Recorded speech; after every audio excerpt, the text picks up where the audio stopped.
Friday. Tonight is a special show. I mean, every time we do a Friday show, it's always like, hey, let's talk about something really depressing where we all want to hang ourselves. Tonight, it's the Fed. Oh, it's going to be spooky. During the financial crisis, most Americans have heard a lot about the Federal Reserve, but most Americans don't know anything about it, how it works, what it is, who even runs it, or how it's run. We know that it buys our debt, it sets up interest rates, it has a lot to do with the economic well-being of our nation. Wouldn't you say? Where did it come from? Tonight is part of our E4 focus this year. We're going to delve into E2 and get educated on the Fed. G. Edward Griffin, he is the author of this book, and if one more person hands me this book, I'm going to snap, because I get this from so many. I go out and people are like, have you read this book? Yes, I have. May I recommend, have you read this book? If not, read it. It is The Creature from Jekyll Island. It is a fascinating book on the Fed. The author is one of our guests tonight. We're going to start at the beginning. We're going to talk a little bit about what they're doing now, but I want you to know we're just going to start at the beginning, and really, we're going to give the history of the Fed as told by the Fed. The happy tale on their own website. Are you ready for this? It's great. Here we are. Here it is. Watch this. Quote on their website.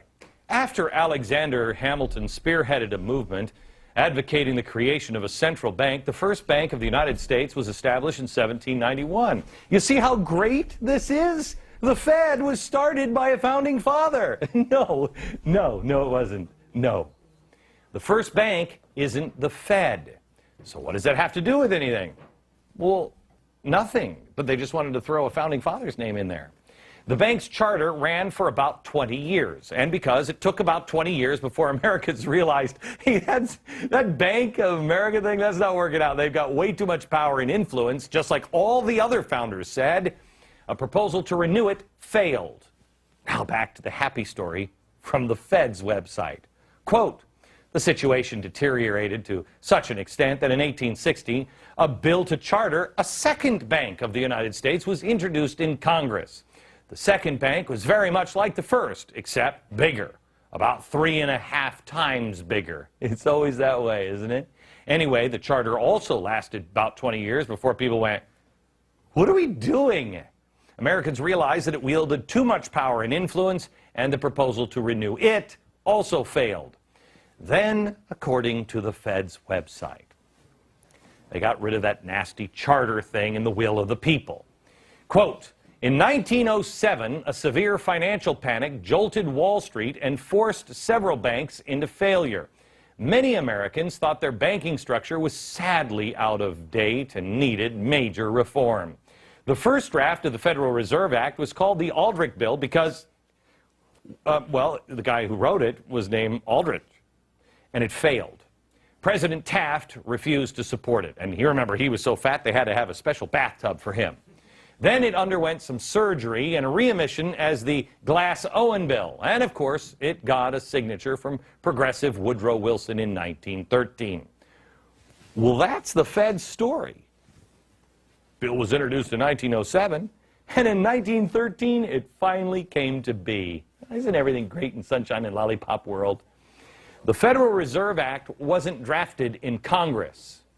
It was drafted on a private island off the coast of Georgia in 1910. Here is the island, Jekyll Island. And it was drafted under great secrecy. Jekyll Island was the retreat for billionaires like William Rockefeller and J.P. Morgan.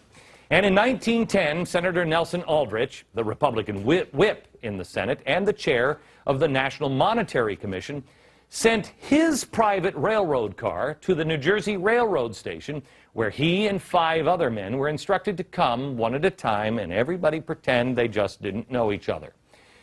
Aldrich, who is the guy, remember, he wrote the original bill? He was a business associate of J.P. Morgan. Oh, and the father-in-law to John D. Rockefeller, Jr. So there's no special interest happening there.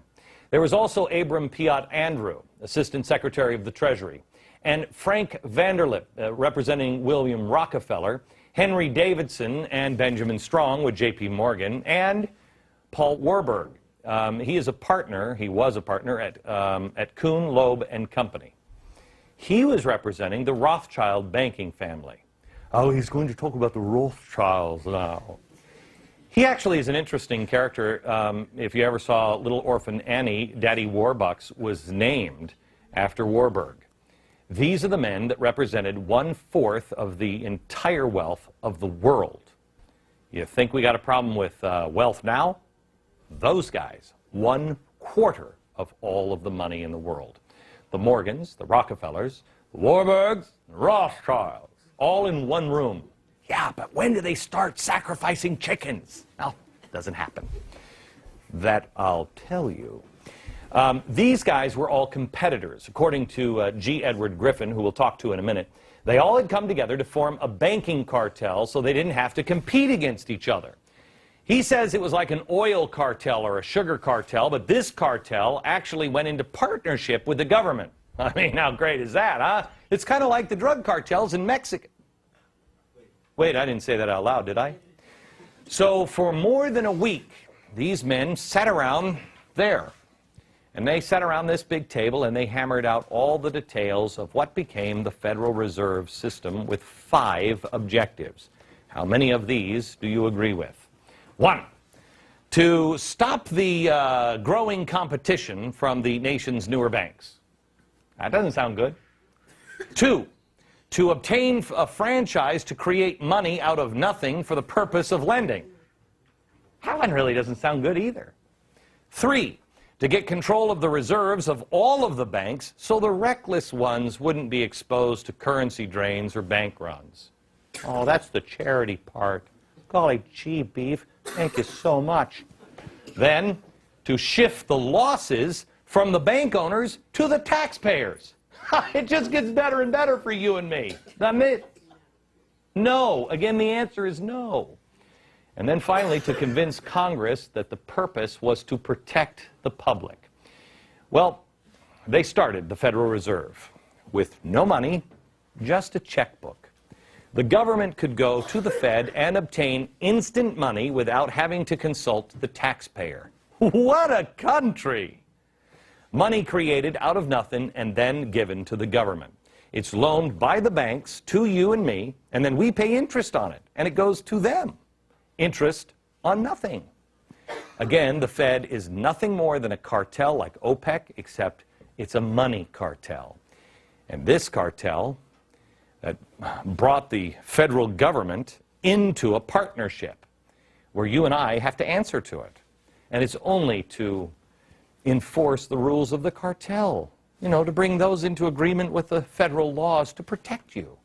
It operates under the protection of the federal government, and the government has virtually given a monopoly to create the nation's money supply. There are no elected officials. There's virtually no accountability to anyone. The president doesn't get to say, I'm going to name Glenn Beck as the head of the Fed, which, oh, please. Sarah, when you're in, I'm available. Oh, did I say that one out loud, too? Can't do that. The Fed gives the president a list to choose from. Really? Well, thank you, Chairman Mao. The Fed is privately owned, but by whom? Good question. No one knows. We can't open their books, and we don't know who owns them. Really? Now, here's an interesting spin from the Federal Reserve Board website. Although they're set up like private corporations and member banks hold their stock, the Federal Reserve banks owe their existence to an act of Congress and have a mandate to serve the public. Oh, therefore, they're not really private companies, but rather owned by the citizens of the United States. Well, that's fantastic. Let's all go to the bank and make a withdrawal. Or how about we lower the interest rates at the bank we own? Yeah. The next question and the answer on the site is, are Federal Reserve Bank employees considered government employees? Answer, no. Employees of the Federal Reserve banks are not government employees. They're paid as part of their expenses of their employing reserve bank. Oh, so it's like charity. That's interesting. So it's not really private, and it's not really public. It's just this mysterious magic money dispenser that buys all our own debt, sets our interest rates, sets our economic policy, loans billions of dollars to other countries, helps us borrow billions of dollars from other countries, and then prints money out of just out of the thin air. And there's no drive-through window, but everything else sounds magical, doesn't it? Yes. I have news for you. There's a lot of people, when you start talking about the Federal Reserve, they start going into, and then the Bilderbergs, along with Colonel Sanders, got together, and they start going down crazy roads. There is no reason to do it. It's crazy enough. Let's talk about just the facts, shall we? Let me introduce you to a couple of our guests, because I think we have some interesting times ahead, and I have a feeling the audience is waiting to pounce. Edward Griffin is the author of The Creature from Jekyll Island, and Mike Calabria is the director of financial regulation at the Cato Institute. How are you, sir? I'm doing well, thank you, Glenn. Did I get it right as far as you're concerned? Mark, but... oh, did I say? What did I say? I think you said Michael. But oh, I'm sorry. Okay. I'm sorry. My brother will be talking. Okay, good. So, Mark, did I get it right? Yes, you did. Okay. Let me go to... Now, I want to make sure I get G. G, do I call you G or do I call you Edward? Or G-Ed? Edward will work just fine. Okay. How about G-Money? Edward, did I get the story right, and what did I miss? You got the story very, very right. A lot of very interesting details. Of course, we don't have time for it in a program like this, but the essence of it, you got exactly right. Okay. What did I miss that is important? In fact, let me go here. Let me go here. I'm going to show you this timeline, and this timeline shows all of the crashes, not the panics, but the crashes in the United States. A crash in '35, one in 1880. Then it kind of picks up. 1880, 1896, 1900, 1903, 1907, then nothing till 1929, then 37, 38, 46, 62, 87.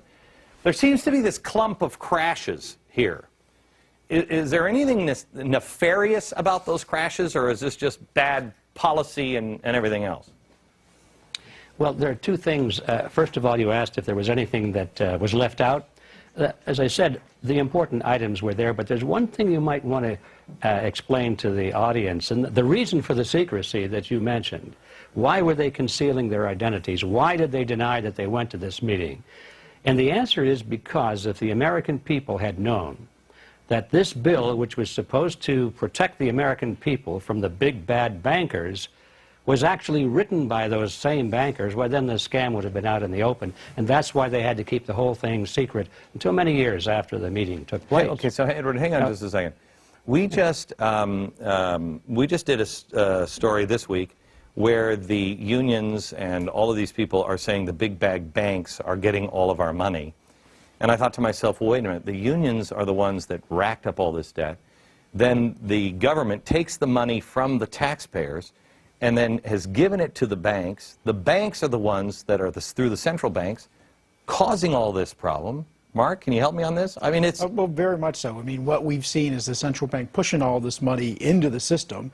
The Federal Reserve very much played a key role in creating the housing bubble to begin with. I mean, you might remember after the dot-com bubble burst, right, after 9/11, we cut rates. The Fed cut rates. Greenspan took them to historic lows. The mortgage market, the housing market took off, and eventually that bubble was going to burst, and it burst in 2006 when the Fed started raising rates. So they played a very big role in this, and they're trying to create bubbles today. If you look at what the quantitative easing is doing, you look at the interest rates we're seeing now. Would you agree with me? It's the last one. It's the last bubble. I think I dubbed this, maybe in 2005, I think I said, housing bubble, and then we're going to have the last one, the money bubble. Yes. It is the last one, too. Well, let's hope it's the last one. I suspect that after this bubble burst, the Fed's going to look for a way to try to create another bubble to try to make us forget about the last bubble. And that's really the way they were doing it. And there was a very conscious attitude in 2003, 2004 to say, okay, we're coming off this recession across with a dot-com bubble. What do we do to make people feel wealthier? What do we do to get people to go out and spend? And what they decided to do was, let's gin up the housing market. Everybody will feel like they have a lot of money. Right. It'll a lot of people to work. And so what are they trying to do now? Let's gin up the stock market. So and it really is creating one bubble to try to offset the effect of the last bubble. So, Edward, let me go back to you. We see the way they're working the bubbles now, but let me go back into the past. We see this clump of crashes here. And I know, correct me if I'm wrong, I think it's like a panic in the 1890s, either 1892 or 1896, where I believe it was J.P. Morgan that loaned money to the United States. He came in and personally bailed out and said, I'll lend you money. Then another one happened in like 03, and he said, you know, I can't do this anymore. You guys are on your own, but I'll get my friends together and bail you guys out one more time, and they did. And that's what kind of led to this, correct?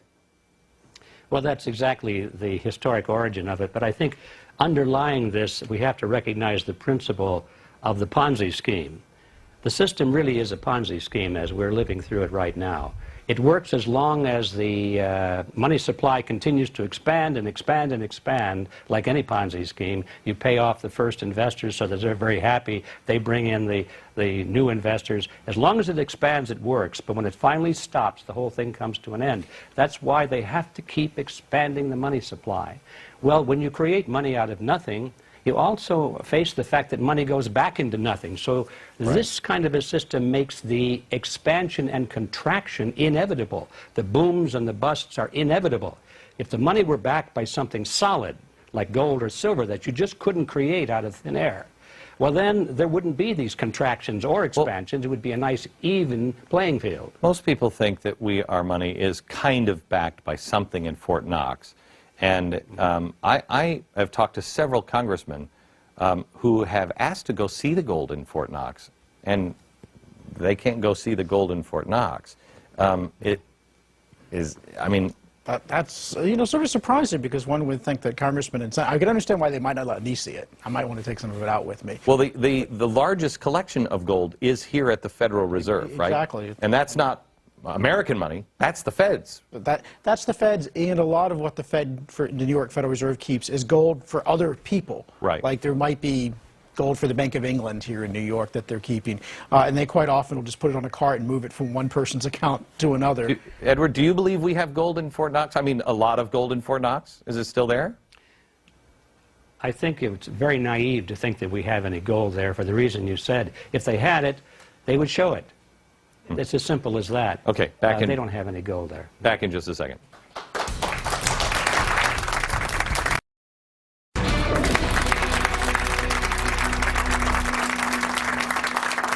All right, I want to introduce you to our guest, G. Edward Griffin. He is the author of The Creature from Jekyll Island, which is a book you must read. And then Mark Calabria, he is the Director of Financial Regulation Studies at the Cato Institute. Let me go to Edward here for this question. Whenever you go and talk about the Fed, it immediately goes into crazy town talk.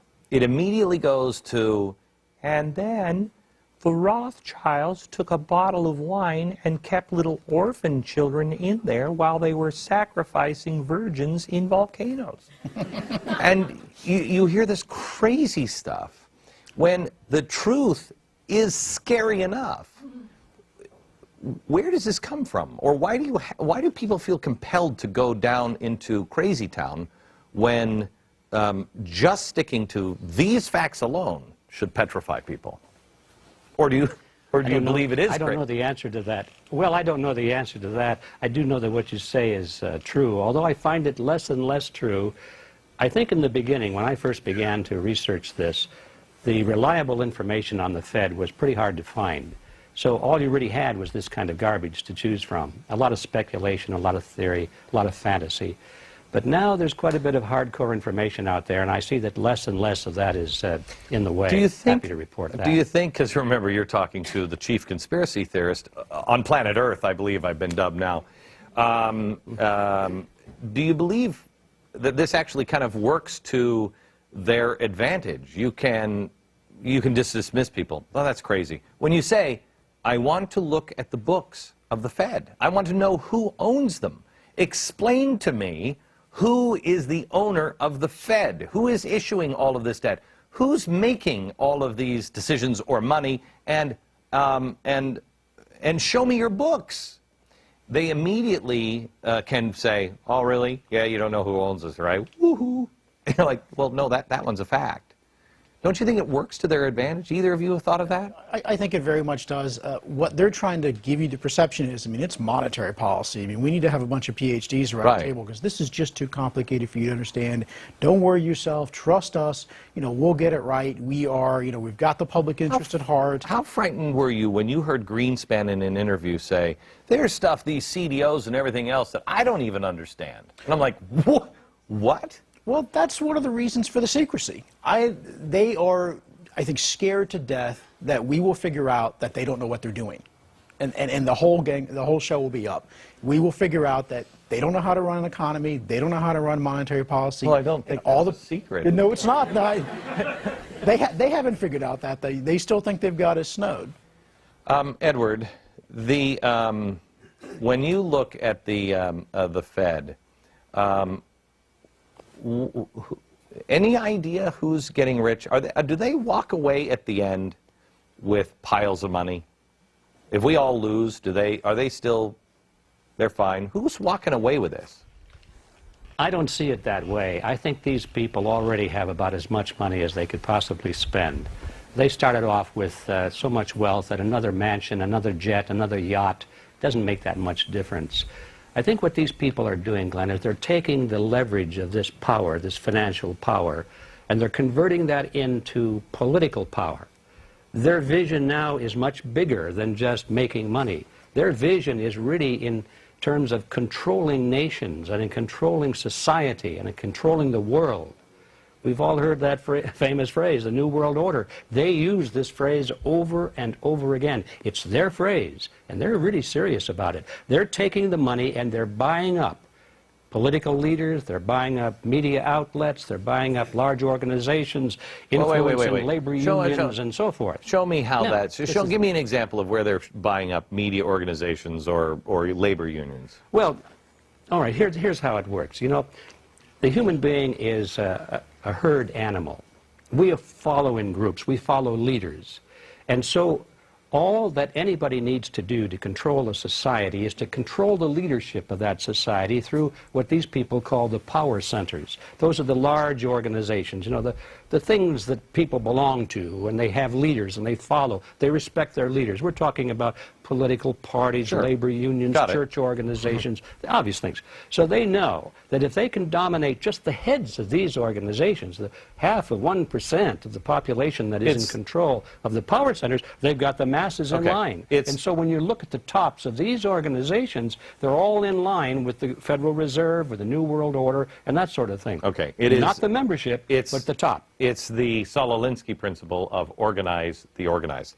Let me come back. Audience questions, and then I want to ask you, Mark, about Ronald Reagan. The story is that Ronald Reagan was kind of taking on the Fed and rattling the cages, and the Fed taught him a lesson, and he kind of went back into line.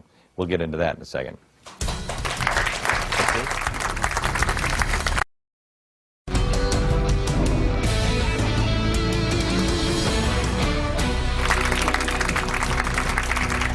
Back now with G. Edward Griffin and Mark Calabria. Edward is the author of A Creature from Jekyll Island. If you haven't read this book, you should. Are you surprised, Edward, on how many people are reading this book now? It's got to, I mean, how long ago did you write this? How long ago? Well, it was published in 1994 was the first year. Yeah. And I'm totally surprised because it's a big, thick book, as you know. I thought it would be good for a doorstop. But amazingly, people really have taken an interest in it. Yeah, it's got to be flying off the shelves because, I mean this sincerely. I probably have 100 copies of this myself because people come up to me all the time and say, you got to read this book. And I'm like, no, I haven't. And they're like, no, you got to read this book. I'm like, no, I haven't. And so I just take it. It's an amazing read that, you know, most people have never taken this journey down. I want to go to Ronald Reagan here for a second with you, Mark, and ask you, because I've always heard that Ronald Reagan you know, after the 1970s and Jimmy Carter, which was kind of a mild version of what I think we're in now. Wow, that's scary, isn't it? He came in and he wanted to change some things, and the story is that the Fed taught him a lesson. True? There was a lot of pushback on the regulatory side, and that's the reason, if you remember, that Reagan reappointed Volcker one time, but he did not reappoint him the second time, and because at that point they were not getting along all that well, and there were pretty big differences in policy, and this is despite Reagan was very supportive of Volcker's efforts to bring inflation down. Most of the disagreements were really on the regulatory side. Reagan, in his Treasury Department, wanted to redo banking regulation in a way that Volcker did not agree with, as well as you may or may not know that the regional presidents have to be approved by the Federal Reserve here in Washington. And so there were a number of people that Reagan wanted to get appointed to regional Federal Reserve banks, and these were hard money people, these were people who were inflation fighters, and Volcker vetoed them. So he kept pushing Reagan's people out of the Federal Reserve system. Okay. Edward, if people had to know one story of the Federal Reserve that would turn their hair the color of mine, what would it be? That would be what I call the Mandrake mechanism. That's the process by which money is created out of nothing and put into the economy and withdrawn from the economy. If that doesn't cause your hair to turn white, I don't know what it is. When they said when they said on Capitol Hill, when Bernanke said, "We will not monetize our debt," I got on the air that night and said, "He's already lying, but he will monetize." That's all they know how to do. Pardon me? That's all they know how to do. Right, and they monetize the debt, but they're still claiming, I don't know if they are now, but they were a few months back, that they are still claiming? They're still saying we're not going to monetize it. Yeah, but they are. But they get away with saying we're not printing money, we're just digitizing it. Yeah, I mean, well, you might remember there was that big interview with Bernanke, and he said there right out, well, you know, we're not creating new money. I mean, you know, they physically weren't printing money, but of course, if I took something, a bank account, and just here we are on the computer and put my money in your account, you'd feel like you have more money. So they were creating money electronically, so he very narrowly said, well, we're not printing more money. I mean, it was absolutely disingenuous. I mean, of course they were creating more money, if they were creating more money. Do you believe that we are headed for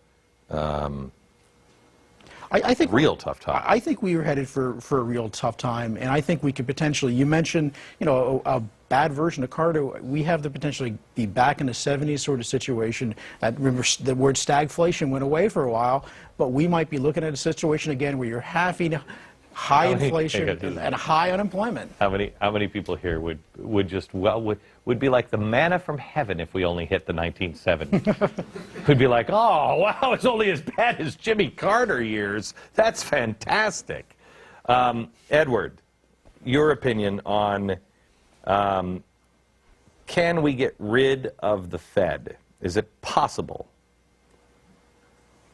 It's technically possible because the Federal Reserve was created by an act of Congress and it can be abolished by an act of Congress. But what must happen before Congress has the backbone to do that? It has to be a complete change in Washington because by and large the people that are in office today are very much beholden to this creature, and they're not going to do it. So we have a political agenda here. If you have people who, like you say, can control through monetary policy, you'll never get those people. You'll never make that change because they would control too much of the money. I mean, they could make the pain enormous. Am I wrong on that? No, you're quite right. In fact, we have the precedent for that during the fight between President Jackson and the Second Bank of the United States. The head of the central bank, which was that version of the Federal Reserve today, his name was Nicholas Biddle, and he fought back exactly that way. When Jackson tried to generate support for getting rid of the Second Bank, he said, I will pull the country down. He said, the nation will fall, the people will fall, but the bank will not fall. That was his exact quote. And he practically succeeded in doing that. So you can be sure, in a contest of this kind, where we're challenging the Federal Reserve power, there's no question in my mind that they will pull out all the stops and try and ruin the economy and then blame it on the fact that we were challenging the Federal Reserve. Let me ask this one question from you, Mark, and then we have to take a break, and that is, how much of, how connected are the central banks? How connected? I mean, how much, when I saw them say, you know what, we're going to devalue everybody's money here for a while to help Japan out, I thought, wait, hold it. Shouldn't you talk to maybe, I don't know, the people of the world? And they're just moving together as one, central bank to central bank. There really is a bankers club that's been there since the beginning. For instance, I mean, even among mainstream economists, it's generally recognized that the Federal Reserve of New York's efforts to support the British pound and support the Bank of England in the 1920s helped cause the stock market bubble here. And you see that it's been continued ever since. I mean, we lent tons of money during the crisis to other central banks. And this is the problem, is that they talk to each other. You know, so their constituency is protecting each other and making each other look good, not essentially listening to what the American public wants. So I do think there's a real problem that they're not looking out for our interests as much as they're looking out for the interests of each other. Back in just a second.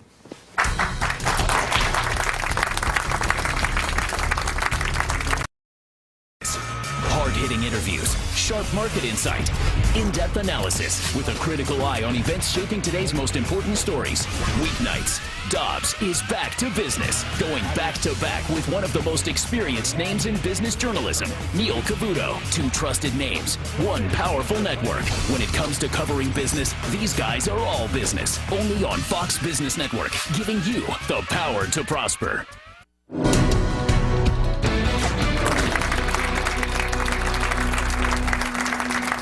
We're talking about the Federal Reserve System, and we're back with G. Edward Griffin and Mark Calabria. And we want to go to the audience here who has sat patiently, and I want to start with Nicole and your question about the Fed. Okay. In the Weimar Republic, they flooded the economy with currency to like jumpstart it. How much money would have to be flooded into our economy, either in like dollars or percent of the GDP, to have that same situation as they had in the Weimar Republic? The inflation rates you saw in Germany in the 20s were, you know, off the charts. I mean, literally people were getting paid twice a day so that you could go to the grocery store before prices doubled.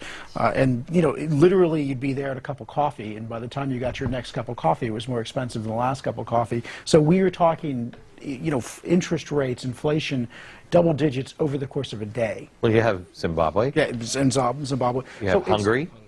So it's certainly very feasible, but we are a long ways away from that. You know, I think worst case scenario for the United States is we're going to start to see inflation in the high single digits. Now, I think that that's important because even at a 2% rate of inflation, which the Federal Reserve tells us is price stability, at a 2% rate of inflation over 30 years, half of the value of any asset is wiped out. So, you know, this slowly erodes over time. Now, obviously, when you get to something like 10 or 20% inflation, you're just running to stay ahead and protect the wealth you have. Edward, do you have any point of context here on the printing of money? They're now talking seriously about printing money as a way out of this unsustainable debt. Well, that's always been their theory. They're just talking about it more openly now. And that's, as I said a moment ago, that's their only trick. And so we can anticipate that's the trick they're going to play. But in terms of inflation, I am not quite as optimistic about the inflation rate, or as impressed by this 2% or 3% figure. I believe that the government is not telling us the truth about the true inflation rate. I think they're fixing the formula. You think? You know? I don't think I'm alone in this, obviously. But what is the true rate? I believe, from what I can see, that it's pushing up to about 20% right now. Maybe not be that high, but that certainly is the rate at which gold is expanding, and historically that's always been a very accurate measure over a long period of time of true inflation.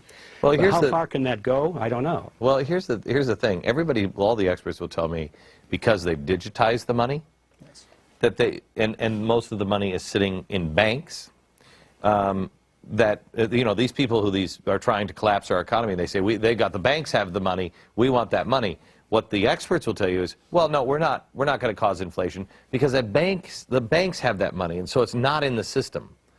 It only is a problem when it's pushed out into the system.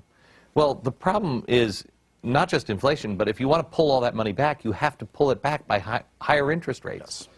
So how high do the interest rates have to be? Let's not talk about inflation. Let's talk about I'm going in to get a loan. How high do the interest rates have to be to pull and suck all of that money back in to the Federal Reserve? Well, you remember, I mean, during the early 80s, I mean, the prime rate got over like 21%. Right. And so one should start with, we are going to see higher interest rates either because of inflation and or the Fed having to raise rates to fight inflation. So I will tell you that I talked to Art Laffer, this is 2 years ago, and I said, Art, how high do they have to be? And he said, Glenn, I'm not going to give you a number. He said, substantially higher than what we saw in the 1970s and 80s. My question to him was, how do you not stop the heart of the economy if you've got, let's just say, 25% interest rate? But nobody has an answer on that one.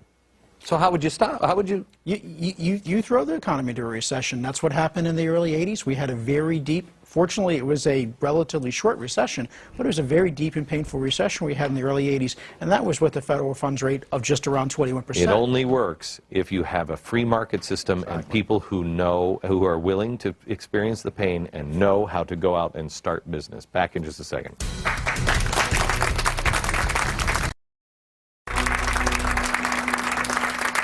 We're just having an interesting conversation here with Morgan. How old are you, Morgan? I'm 23.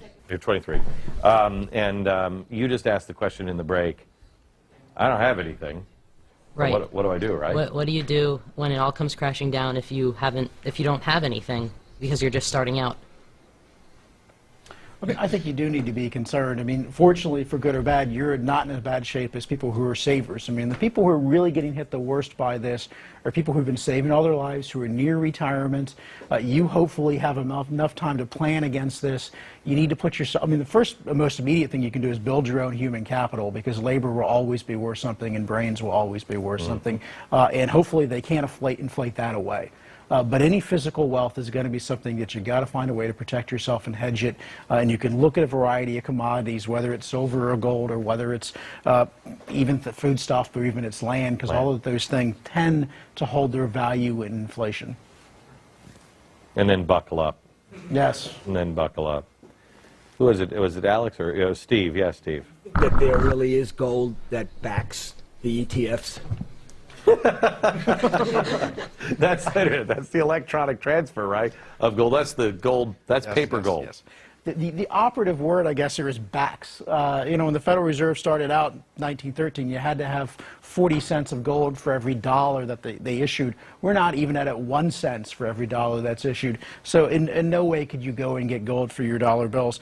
Now, I think an important part, we talked earlier about what would make people change their mind about the Fed. I think a lot of people have forgotten that up until 1971, when Nixon took us off the international gold standard, there was an anchor that kept the dollar somewhat stable. And you really didn't see a burst of inflation in history until after that happened. So if we did nothing but went back on a gold, some sort of standard, internationally, you get a really big constraint on the Fed because of that. Let's go back there, because Ed had a question here about the gold standard, right? I understand there is a bill in the North Carolina House, H.R. 301, to create a state-based currency backed by gold and silver. And Utah just passed a bill, and the governor signed it, saying we'll accept gold now or U.S. dollars. I don't know how they're going to get away with it, but I want to go there, and can you even get back to a gold standard without massive pain? Next. The states that want a gold standard, like Utah. Good idea, bad idea? I think it's absolutely a great ideal. I mean, you can't trust and you can't wait on the federal government to fix this. The answer is going to come from somewhere. It'll come from the states. And let me give you this answer. I think it's even smaller than that. The answer is going to come from you. Somebody in the audience said, well, geez, if we don't have anything, what are we going to do?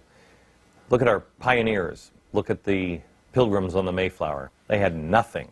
They not only survived, they thrived because they had each other and they had God.